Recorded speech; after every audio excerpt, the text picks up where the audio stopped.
Bismillahirrahmanirrahim and Assalamu alaikum my dear students. So today the topic of our discussion is classification of fungi from chapter number 8. So basically आज हमने जो fungi related detail discuss करनी है वो होगी इसकी classification. तो classification के अकॉर्डिंगली फंजाई के 4 मेजर ग्रुप्स हैं जो इंशाल्लाह वन बाय वन हम अपनी लेक्चर वीडियो में डिस्कस भी करेंगे। आज की लेक्चर वीडियो की अगर मैं आपको ओवरऑल ओवरव्यू दे दूं कि आज हमने क्या क्या चीज़ें डिस्कस करनी है वो ये होंगी कि हम इन तमाम के तमाम 4 ग्रुप्स को थोड़ा सा टच करेंगे, इनकी थोड़ी सी मैं आपके साथ जनरल इन्फॉर्मेशन शेयर करूंगी। उसके साथ साथ आज ही की लेक्चर वीडियो में हम इसका फर्स्ट ग्रुप जो है वो डिटेल से डिस्कस करेंगे जो होगा जाइगोमाइकोटा, और उसके साथ साथ आज ही की लेक्चर वीडियो में हम life cycle of Rhizopus detail से डिस्कस करेंगे। आई होप आपको आइडिया डेवलप हो गया होगा कि आज हमने क्या क्या चीज़ें डिस्कस करनी है। मूव ऑन करते हैं फर्दर, वहाँ से आज का टॉपिक स्टार्ट करते हैं। बेसिकली आज से हमने क्लासिफिकेशन ऑफ फंजाई स्टार्ट करना है। अच्छा, फंजाई की क्लासिफिकेशन के अकॉर्डिंगली हमने कहा कि हमने इनके 4 मेजर ग्रुप्स बना दिए, वो तमाम ग्रुप्स की डिटेल हम फर्दर डिस्कस भी करेंगे। अब हमने देखना है कि किन किन बेसिस के अकॉर्डिंगली हमने ग्रुपिंग की, मतलब फंजाई के ग्रुप्स किन किन चीज़ों को देखते हुए हमने बनाए। पहले जो बेसिस थी क्लासिफिकेशन की वो थी type of sexual reproductive structure, मतलब जो साइंटिस्ट थे उन्होंने सेक्सुअल रिप्रोडक्टिव स्ट्रक्चर को देखते हुए डिफरेंट ग्रुप्स बनाए। उसके साथ साथ नेक्स्ट जो बेसिस है क्लासिफिकेशन की वो है मेथड ऑफ रिप्रोडक्शन। तो रिप्रोडक्शन की मेथड को देखते हुए हमने क्लासिफिकेशन की। उसके साथ साथ हमने टाइप ऑफ हाइफी को देखते हुए डिफरेंट जो है क्लासिफिकेशन की। तो बेसिकली बेसिस हमने जो बात कर रहे हैं कि क्लासिफिकेशन की बेसिस क्या थी, तो इन 3 चीज़ों के देखते हुए या इन 3 चीज़ों के अकॉर्डिंगली हमने क्लासिफिकेशन की फंजाई की। ठीक है, फर्दर जो है वो हम डिटेल्स इनकी तमाम की तमाम detail one by one discuss भी करेंगे। चलो जी, यहाँ से हम अपना आज के लेक्चर का फर्स्ट पोर्शन स्टार्ट करते हैं, जिसमें मैंने आपको कहा था मैंने आपको ओवरव्यू देना है तमाम के तमाम ग्रुप्स का। फिर हमने फर्स्ट ग्रुप आज ही के लेक्चर वीडियो में स्टार्ट करना है। चलो ये ओवरऑल ओवरव्यू देख लेते हैं। पहला ग्रुप जो है फंजाई का उसको हम जाइगोमाइकोटा कहते हैं। जाइगोमाइकोटा ग्रुप है, लेकिन उसके जो मेंबर्स हैं उनको हम जाइगोमाइसीड्स, अब देखिए मिलता जुलता है, जाइगोमाइकोटा ग्रुप है उनके मेंबर है जाइगोमाइसीड्स, उन्हीं को हम कॉन्जुगेटिंग फंजाई भी बोलते हैं। अब कॉन्जुगेटिंग फंजाई क्यों बोलते हैं वो देख लें। आपने कॉन्जुगेशन इन बैक्टीरिया वाला लफ्ज़ सुना होगा। कॉन्जुगेशन कहते हैं ये ऐसा सेक्सुअल मेथड है, सेक्सुअल रिप्रोडक्शन का मेथड है जिसमें 2 डिफरेंट बैक्टीरिया जो है मेटिंग करते हैं और सेक्सुअली रिप्रोड्यूस करने के बाद नई जो है वो जनरेशन प्रोड्यूस होती थी। लेकिन इसमें होता ये था कि डिफरेंट जेनेटिक मेकअप रखने वाली जो स्पीशीज हैं वो आपस में मिलती हैं और फिर जो है वो रिजल्टेंट ऑफस्प्रिंग प्रोड्यूस होते हैं। तो इसके साथ साथ जैसे आपको पता है कि कॉन्जुगेटिंग मॉलिक्यूल ऐसे मॉलिक्यूल्स होते हैं जिसमें 2 डिफरेंट मॉलिक्यूल्स या कह सकते हैं 2 डिफरेंट नेचर रखने वाले मॉलिक्यूल्स आपस में मिलते हैं और फिर जो मॉलिक्यूल बनता है उनको हम कॉन्जुगेटिंग मॉलिक्यूल बोलते हैं। ठीक है, तो इसी तरह की हम फंजाई का भी आपको आई होप सारे के सारे कॉन्सेप्ट समझ आ गया होगा। तो कॉन्जुगेटिंग फंजाई भी ऐसा ही प्रोसेस होगा जिसमें 2 डिफरेंट जेनेटिक मेकअप रखने वाली फंजाई आपस में मिलेंगी और सेक्सुअल रिप्रोडक्शन करने के बाद नया ऑफस्प्रिंग प्रोड्यूस होगा। तो ये जो है वो डिटेल से हम पूरा का पूरा method life cycle of Rhizopus में डिस्कस भी कर लेंगे। चलिए इस ग्रुप में जो डिफरेंट मेंबर्स आ जाते हैं या डिफरेंट एग्जांपल्स हैं इस ग्रुप की वो हम डिस्कस कर लेते हैं। पहले एग्जांपल है इसकी राइजोपस, जो हम डिटेल से फर्दर इनका लाइफ साइकिल भी डिस्कस करेंगे। राइजोपस है, उसका कॉमन नेम है ब्लैक ब्रेड मोल्ड। अब ये पूछ सकते हैं तो आपने याद कर लेना कि ये साइंटिफिक नेम है तो ये कॉमन नेम है। अच्छा जी, ब्लैक ब्रेड मोल्ड क्या होता है। अब जैसे आपको पता है रोटी पे या डबल रोटी पे आपने देखा होगा कि फंगस लग जाती है, तो वो फंगस जो रोटी पे या नमी वाले मौसम में रोटी और ब्रेड को खराब कर रही होती है ना, वो जो फंजाई होती है वो राइजोपस होती है। क्लियर है। इसी तरह पाइलोबोलस फंजाई है, ये स्पिटिंग फंगस भी इसको बोलते हैं। स्पिटिंग मतलब थूक, ऐसा लगता है कि जैसे किसी ने थूका होता है, ये ऐसी फंजाई होती है जैसे ऐसे फील होता है जैसे किसी ने थूका होता है, मतलब इसी वजह से उनके अपेरेंस वाइज हमने इनको स्पिटिंग फंगस बोला। अब हमने देखना सेक्सुअल रिप्रोडक्शन वाला ब्लॉक, ये कि ये सेक्सुअली कैसे रिप्रोड्यूस करते हैं। तो ये जाइगोस्पोर्स के थ्रू सेक्सुअली रिप्रोड्यूस करते हैं। देखो हमने कहा था कि हमने जो है वो सेक्सुअल रिप्रोडक्शन के जो है सेक्सुअल रिप्रोडक्टिव स्ट्रक्चर के अकॉर्डिंगली हमने क्लासिफिकेशन की, तो ये बेसिस है। ये जाइगोस्पोर है, तो यहाँ से जो हमने ग्रुप बनाया वो जाइगोमाइकोट है। ठीक है, मिलता जुलता ये बेसिस है। उसके बाद हमने एसेक्सुअल रिप्रोडक्शन वाला ब्लॉक देखना, वो ये कि ये जो स्पोर्स हैं इनमें एसेक्सुअली स्पोर्स भी प्रोड्यूस होते हैं। हम फर्दर देखेंगे भी डिटेल में वो किन के अंदर प्रोड्यूस होगा। वो स्पोरेंजिया के अंदर प्रोड्यूस होंगे और वो जो स्पोर्स होंगे वो नॉन मोटाइल होंगे, मूवमेंट नहीं करते। ऐसे स्पोर्स को हम नॉन मोटाइल स्पोर्स बोलते हैं। ये एसेक्सुअल रिप्रोडक्शन के बाद जो स्पोर्स बनते हैं वो हैं। उसके बाद इनके हमने कहा था कि इनकी क्लासिफिकेशन की जाती है इनके हाइफी के टाइप के अकॉर्डिंगली, तो डिफरेंट टाइप्स के अकॉर्डिंगली हमने डिफरेंट ग्रुप्स बनाए। तो जो राइजोपस है जो कि इस ग्रुप में आता है जिसका नाम जाइगोमाइकोटा है, तो उसकी अगर हम हाइफी की बात करें तो वो नॉन सेप्टेट है, मतलब ऐसा हाइफी का स्ट्रक्चर जो विदाउट क्रॉस वॉल होता है उसको हम कोइनोसिटिक बोलते हैं। और ये मल्टी न्यूक्लिएटेड होता है, मतलब काफ़ी सारे न्यूक्लियस तो मौजूद होते हैं, मल्टी न्यूक्लिएटेड स्ट्रक्चर होता है, लेकिन सेंटर में कोई आप कह सकते हैं सेपरेशन नहीं होती। तो इस किस्म की तो ये जनरल थोड़े से मैंने आपके साथ करेक्टर्स शेयर किए। ब्लॉक बनाने का ये मकसद होता है कि जनरली आप थोड़ी बहुत आपको आइडिया डेवलप हो जाए। फर्दर जब मैं वन बाय वन आपको लेक्चर दूंगी तो आपको बहुत अच्छे से समझ भी आएंगे। चलें जी, without wasting of any time let's move on to the next group of fungi and that is ascomycota. So basically ascomycota के जो मेंबर्स होंगे, अब मिलते जुलते नाम हमने दिया तो वो एस्कोमाइसीड्स होते हैं, जिनको सैक फंजाई भी कहते हैं। अब इनके अकॉर्डिंगली हमने इनको जो है वो आप कह सकते हैं इनकी शेप के अकॉर्डिंगली इनको नाम दिया। अब जो सैक लाइक फंजाई है ना, वो ऐसी फंजाई होती है जिसमें एक तरफ से बंद होती है और एक तरफ से उसका मुंह खुला होता है। इस किस्म का जो है वो स्ट्रक्चर मैं आपके साथ डायग्राम भी शेयर करूंगी, आपको बहुत अच्छे से समझ आ जाएगी जब हम इनकी डिटेल डिस्कस करेंगे। अच्छा जी, अब इस ग्रुप के जो मेंबर्स हैं, इनकी जो एग्जांपल है वो मैं आपके साथ डिस्कस करने जा रही हूँ। इसमें या यीस्ट आ जाते हैं, मोरल्स आ जाते हैं, ट्रफल्स आ जाते हैं, पाउडरी माइल्ड्यूज आ जाती हैं और मोल्ड्स आ जाते हैं। क्लियर है?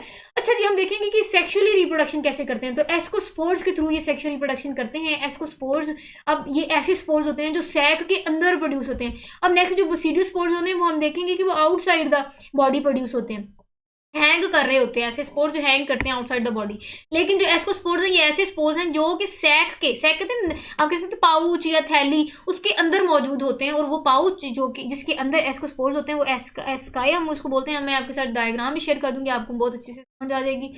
एसेक्सुअल रिप्रोडक्शन वाला ब्लॉग देखेंगे कैसे एसेक्सुअल रिप्रोडक्शन करते हैं। तो कोनिडियो 4 आपको पता है कि वो डंडी लाइक स्ट्रक्चर, जिसके ऊपर जाहिर है कोनिडिया मौजूद होगा, तो ये डंडी होगी, क्लियर है। और उसके ऊपर एक कोनिडिया का स्ट्रक्चर मौजूद होगा जिसके अंदर कोनिडियो 4 लगे होंगे, कोनिडियो स्पोर्स मौजूद होंगे, क्लियर है। तो ये मैंने आपके साथ थोड़ा बहुत डायग्राम बनाने की कोशिश की। फर्दर जो है मैं आपके जब एक 1 बाय 1 इनका ग्रुप डिटेल से डिस्कस करूंगी तब आपके साथ प्रॉपर इनकी डायग्राम भी शेयर करूंगी। फिलहाल मैंने यहाँ बता दी ताकि आपको समझ आए। तो ये जो है, ये डंडी आपको नजर आ रही है, ये कोनिडियो 4 है। और ये जो थैली आपको नजर आ रही है सैक लाइक, उसको हमने कोनिडिया बोला और इसके अंदर कोनिडियोस्पोर्स होते हैं। तो कहते हैं कि ये जो एसेक्सुअल रिप्रोडक्शन कैसे करते हैं कि कोनिडियोस्पोर के ऊपर एक यहाँ से आप कह सकते हैं कट करता है, और इस कट को हम कहते हैं कि कोनिडिया यहाँ से कट हो गया। जब कोनिडिया यहाँ से कट करेगा, ब्रस्ट करेंगे, वहां से कोनिडियो 4 जो है वो रिलीज होंगे। वो एसेक्सुअल रिप्रोडक्शन का मेथड जो है वो वहां से प्रोसीड करेगा और वहां से जो है वो फिर एसेक्सुअली आप कह सकते हैं नए का नया माइसीलियम जो है वो प्रोड्यूस होगा। हाइफी की बात करेंगे तो जो सेकंड ग्रुप है उसकी क्या हाइफी होगी, उनका स्ट्रक्चर जो है वो सेपरेट होता है, हैविंग क्रॉस वॉल्स, और ये लेंथी डायक्रियोटिक फेज होती है। हम देखेंगे कि इनके अंदर 2 न्यूक्लियस मौजूद होगा और वो 2 न्यूक्लियस लॉन्ग टर्म के लिए होगा मौजूद, इसीलिए हम उनको लेंथी डायक्रियोटिक फेज। तो ये तमाम के तमाम आप पॉइंट समझें, डिटेल इंशाल्लाह फर्दर हम एक एक लेक्चर में डिस्कस भी करेंगे। थर्ड ग्रुप फंजाई का डिस्कस करते हैं, उसको हम बोलते हैं बसीडियोमाइकोटा, जिसकी स्पीशीज को हम बसीडियोमाइसीड्स भी बोलते हैं। और ये क्लब फंजाई अगेन इनके शेप के अकॉर्डिंग हमने इनको नाम दे दिया। उसके बाद अगर हम इनकी एग्जांपल्स या मेंबर डिस्कस करें तो इसमें मतलब इस ग्रुप में जो फंजाई आ जाती हैं वो मशरूम हो गया, रस्ट स्मार्ट हो गया, पफ बॉल्स हो गया, ब्रैकेट फंजाई हो गया, क्लियर है। अब ये देखते हैं सेक्सुअली कैसे रिप्रोड्यूस करते हैं। तो जो है बसीडियोस्पोर्स के थ्रू ये सेक्सुअली रिप्रोड्यूस करते हैं। मैंने आपको पहले भी बता दिया कि हमने इनके आप कह सकते हैं रिप्रोडक्टिव स्ट्रक्चर के अकॉर्डिंगली हमने इनकी ग्रुपिंग की, तो नाम जो है वो मिलते जुलते हैं। एसेक्सुअल रिप्रोडक्शन का मेथड डिस्कस करें वो अनकॉमन है। हेप्टेट सॉरी हाइफी की बात करें तो वो सेप्टेट है, क्लियर। लेंथी डायक्रियोटिक फेज है इनकी भी। उसके बाद जो है वो नेक्स्ट ग्रुप है जो कि ड्यूटेरोमाइकोटा है। ड्यूटेरोमाइसीड्स आ जाते हैं, इनपरफेक्ट फंजाई भी आ जाते हैं। इनकी एग्जांपल की बात करें तो एस्परजिलस आ गया, ठीक है। एस्परजिलस के साथ पेनिसिलियम हो गया, अल्टरनेरिया हो गया। तो ये कुछ इनकी एग्जांपल्स हैं। सेक्सुअल रिप्रोडक्शन की बात करें तो इनमें सेक्सुअल रिप्रोडक्शन नहीं होती, ठीक है, अभी तक ऑब्जर्व नहीं हुई, इसलिए हमने कहा कि नो सेक्सुअल रिप्रोडक्शन होती। उसके बाद एसेक्सुअल रिप्रोडक्शन की बात करें तो कोनिडिया के थ्रू ये एसेक्सुअल रिप्रोडक्शन करते हैं और इनकी हाइफी जो है वो वेरिड होती है। आई होप आपको थोड़ा बहुत इन तमाम के तमाम ग्रुप्स का ओवरव्यू आपको तो समझ आ गया होगा कि इनमें है क्या क्या चीजें, ताकि आप बिल्कुल जब मैं आपको नेक्स्ट पढ़ाऊं तो आप ब्लैंक ना बैठो, आपको आइडिया डेवलप हो गया होगा। चलें जी, आज की लेक्चर का फर्स्ट पॉइंट हम डिस्कस करते हैं। बेसिकली हमारा जो लेक्चर है वो यहाँ से स्टार्ट होता है, जिसमें हमने डिटेल अब डिस्कस करनी है। मैंने आपको से थोड़ा बहुत जनरली ऊपर इन्फॉर्मेशन तो शेयर कर दी थी फर्स्ट ग्रुप की, अब डिटेल डिस्कस करनी है। तो इनके कुछ जनरल कैरेक्टर बताने से पहले मैं आपको जो है वो लाइफ साइकिल पढ़ाना या जो है वो जरूरी समझती हूँ, क्योंकि ये जब आप समझ गए ना तो आपको जनरल कैरेक्टर सारे के सारे समझ आ जाएंगे। इस स्लाइड में हम basically life cycle of Rhizopus discuss करने जा रहे हैं। अब इसमें होता ये है कि दो जो है वो कंपैटिबल स्पीशीज आपस में मेट करती हैं और फिर ये सारे का सारा लाइफ साइकिल प्रोसीड होता है। अब आपको ये दिखने में भी सेम लग रही होंगी, होती भी ये सेम है, ये भी राइजोपस है और ये भी राइजोपस है। कंपैटिबल स्पीशी का मतलब होता है कि होती सेम स्पीशी है लेकिन वो जेनेटिकली डिफरेंट होती है। मतलब ये दोनों आपस में सेम है लेकिन ये दोनों जेनेटिकली आपस में डिफरेंट है। मतलब इस राइजोपस का जो जेनेटिक मेकअप है वो इस वाले राइजोपस के जेनेटिक मेकअप से डिफरेंट होगा और इस वाले के जो राइजोपस का जेनेटिक मेकअप है वो इस वाले राइजोपस से डिफरेंट होगा। सो डिफरेंट जेनेटिक मेकअप रखने वाले राइजोपस आपस में मेट करेंगे, ठीक है। उनके हाइफीज जो है वो आपस में जुड़ेंगी और जिस पॉइंट पे उनकी हाइफी जुड़ेंगी उस पॉइंट को हम गैमेटेंजिया बोलते हैं। अब बेसिकली पॉजिटिव और नेगेटिव आपको पता है कि बेसिकली फंजाई में तो कोई कॉन्सेप्ट ही नहीं है जेंडर का, या हमने ये नहीं कहा कि कोई मेल फंजाई होती है फीमेल फंजाई होती है। हाँ, हमने कहा कि इनमें दो डिफरेंट जेनेटिक मेकअप रखने वाली फंजाई जरूर आपस में मिलती है, सेम स्पीशीज कभी भी नहीं कंबाइन करती है, सेक्सुअली प्रोडक्शन करती। तो हमने जस्ट आइडेंटिफिकेशन के लिए इनको नेगेटिव मार्क कर दिया और इनको पॉजिटिव मार्क कर दिया ताकि हमें अंदाजा हो कि दोनों डिफरेंट स्पीशीज नहीं है लेकिन डिफरेंट जेनेटिक मेकअप रखने वाली स्पीशीज है। सो ये पॉजिटिव और नेगेटिव ये दिखा रहा है कि ये डिफरेंट हाइफी है फ्रॉम डिफरेंट जेनेटिक मेकअप वाली राइजोपस से, और ये जो नेगेटिव वाला है ये जो है वो डिफरेंट राइजोपस है जो कि जेनेटिकली डिफरेंट है इस पॉजिटिव से। क्लियर है? तो जिस पॉइंट पे ये दोनों हाइफीज मिलते हैं उस पॉइंट को हम गैमेटेंजिया बोलते हैं। अब गैमेटेंजिया वाले पॉइंट में कुछ प्रोसेसेस होने होते हैं। जैसे ही ये दोनों हाइफीज आपस में जुड़े, गैमेटेंजिया वाला पॉइंट बन गया, अब इसमें कुछ प्रोसेसेस स्टार्ट होते हैं। पहला ये होता है कि इसमें साइटोप्लाज्म की फ्यूजन होती है, और जो साइटोप्लाज्म की फ्यूजन होती है वो आपको पता है कि उसको हम प्लाज्मोगेमी बोलते हैं। प्लाज्मोगेमी हुई, उसके फौरन बाद न्यूक्लियस ने फ्यूज करना होता है, और न्यूक्लियस के फ्यूजन में जो प्रोसेस होता है उसको हम कैरियोगेमी बोलते हैं। तो गैमेटेंजिया वाले पॉइंट पे दो प्रोसेसेस हुए, प्लाज्मोगेमी हुई फिर कैरियोगेमी हुई, और ये दोनों प्रोसेस होने के बाद जाइगोट बनेगा। क्या बनेगा? जाइगोट बनेगा। अब जो जाइगोट है उस जाइगोट ने कन्वर्ट होना होता है इनटू जाइगोस्पोर। तो जाइगोट जो है वो फौरन जाइगोस्पोर में कन्वर्ट होगा। अब जाइगोस्पोर में जर्मिनेशन हो रही होगी। क्या होगी? जाइगोस्पोर में जर्मिनेशन होगी, और वो जर्मिनेशन के पॉइंट में क्या होती है कि मियोसिस हो रही होती है। सो मियोसिस अक्कर ड्यूरिंग जर्मिनेशन। जैसे जर्मिनेशन होती है मियोसिस स्टार्ट होती है। जैसे मियोसिस स्टार्ट होती है जाइगोस्पोर में आपको पता है जर्मिनेशन के बाद दो स्ट्रक्चर जो है वो ओरिजिनेट होंगे। एक जो है वो स्पोरेंजियम बनेगा और दूसरा जो है वो स्पोरेंजियोफोर बनेगा। अब आपको पता है जो डंडी है उसको हम स्पोरेंजियोफोर बोलते हैं, और ऊपर जो थैली है जो सैक लाइक स्ट्रक्चर है उसको स्पोरेंजियम बोला, और उसके अंदर फिर स्पोर्स होंगे, और वो जो स्पोर होते हैं वो हेप्लॉइड स्पोर होते हैं। अब आपको क्योंकि पता है कि ये दो डिफरेंट जेनेटिक मेकअप रखने वाली स्पीशी के स्पोर्स बने हैं, तो ये जो स्पोर्स हैं ये आपको पता है ये स्पोर जो है ये आपस में जब मिलेंगे तो सेक्सुअल रिप्रोडक्शन कर सकते हैं। क्यों कर सकते हैं सेक्सुअल रिप्रोडक्शन? क्योंकि ये स्पोर जो है वो डिफरेंट स्पोर से आपको पता है जेनेटिकली डिफरेंट होगा, क्योंकि डिफरेंट जेनेटिक मेकअप रखने वाली स्पीशी से मिलने के बाद ये स्पोर्स बने। क्लियर है? आई होप आपको आइडिया डेवलप हो गया होगा। तो यहाँ से फिर सेक्सुअल रिप्रोडक्शन स्टार्ट होगी। हाँ, लेकिन इस स्पोरेंजियम के जो स्पोर्स हैं जो कि सेम पेरेंट बॉडी है, जिस वो जो रिप्रोडक्शन करेगा वो फिर एसेक्सुअल रिप्रोडक्शन करेगा, और उस रिप्रोडक्शन से जो फिर माइसीलियम बनेगी या जो फिर नया स्ट्रक्चर ओरिजिनेट होगा वो एसेक्सुअल रिप्रोडक्शन के बाद ओरिजिनेट होगा। आई होप आपकी सारे के सारा लाइफ साइकिल क्लियर हो गया होगा। मैं 1 मिनट का आपको ओवरव्यू भी दे देती हूँ। कंपैटिबल स्पीशीज आपस में मेट की जो कि सेम थी लेकिन जेनेटिकली वो डिफरेंट थी। ये दोनों के हाइफीज मिले, और मिलने के बाद जिस पॉइंट पे मिले उनको हम गैमेटेंजिया बोलते हैं। उस गैमेटेंजिया में प्लाज्मोगेमी हुई, कैरियोगेमी हुई, न्यूक्लियस फ्यूजन के बाद जाइगोट बना। जाइगोट में फिर आपको पता चेंजेस हुए, वो जाइगोस्पोर में कन्वर्ट हो गया ड्यूरिंग आप कहते हैं फेवरेबल कंडीशन, और उसमें फिर जर्मिनेशन होगी, और जर्मिनेशन जो होती है उसके बाद आपको पता है जर्मिनेशन वाले पॉइंट पे मियोसिस स्टार्ट होती है। उसके बाद जो जाइगोस्पोर है उसने फिर स्ट्रक्चर लेना होता है स्पोरेंजियोफोर का, और स्पोरेंजियम में अब जो स्पोरेंजियम है वो ब्रस्ट करेगा, और वहां से जो स्पोर्स निकलेंगे वो हेप्लॉइड स्पोर्स होते हैं। वो अगर स्पोर्स आपको पता है किसी सूटेबल प्लेस में जाके ग्रो करेंगे तो फिर वो नई माइसीलियम बनेगी, और ये जो स्पोर्स हैं ये आपस में जो रिप्रोड्यूस करेंगे वो सेक्सुअल रिप्रोडक्शन कर सकते हैं। क्यों? क्योंकि इनमें से कुछ स्पोर्स हैं वो दूसरे स्पोर्स से जेनेटिकली डिफरेंट है, क्योंकि ये दो डिफरेंट जेनेटिक मेकअप रखने वाली स्पीशी के मिलने के बाद ये स्पोर्स बने। हाँ, लेकिन अगर हम ये एक बात करें कि इस राइजोपस के जो स्पोर्स होंगे वो फिर जो रिप्रोडक्शन करेंगे वो जाहिर है एसेक्सुअल रिप्रोडक्शन करेंगे, क्योंकि ये सिंगल पेरेंट बॉडी है। आई होप आपको सारे के सारे राइजोपस का स्ट्रक्चर या लाइफ साइकिल समझ आ गया होगा, और ये लॉन्ग क्वेश्चन में बहुत इंपॉर्टेंट है। लॉन्ग क्वेश्चन आ जाता है लाइफ साइकिल और राइजोपस का, इसको आपने लिखना है। चलें जी वापस आते हैं। अब कुछ कैरेक्टर्स हमने डिस्कस करने हैं, क्योंकि आज की लेक्चर वीडियो में हमने पहला ग्रुप डिस्कस करना था फंजाई का, जो कि है जाइगोमाइकोटा। अब जाइगोमाइकोटा के कुछ जनरल कैरेक्टर्स हम डिस्कस करते हैं, फिर उसके बाद आज की लेक्चर वीडियो का इख्तिताम हो जाएगा।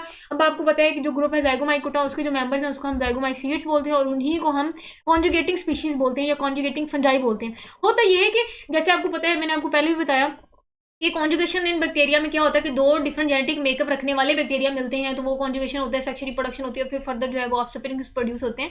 इसी तरह कॉन्जुगेटिंग मॉलिक्यूल्स में ये होता है कि दो डिफरेंट मॉलिक्यूल्स या दो डिफरेंट नेचर रखने वाले मॉलिक्यूल्स मिलकर जब नेक्स्ट मॉलिक्यूल बनता है तो उसको कॉन्जुगेटिंग मॉलिक्यूल बोलते हैं। इसी तरह कॉन्जुगेटिंग फंजाई है, इसमें क्या होगा कि दो डिफरेंट जेनेटिक मेकअप रखने वाले फंजाई मिलेंगे तो फंजाई बनेगी, तो इसीलिए हमने कॉन्जुगेटिंग फंजाई, और मैंने डिटेल से आपको राइजोपस वाला स्ट्रक्चर भी समझा दिया। उसके बाद अगर हम पॉइंट्स की बात करें तो कहते हैं कि जो जाइगोमाइकोटा है ना इसमें सेक्सुअल रिप्रोडक्शन सारी की सारी वही बातें जो हम लाइफ साइकिल में ऑलरेडी डिस्कस कर रहे हैं वो मैं बस आपको ओवरव्यू दे दूं, फिर हमने आज का जो है वो लेक्चर एंड करना है।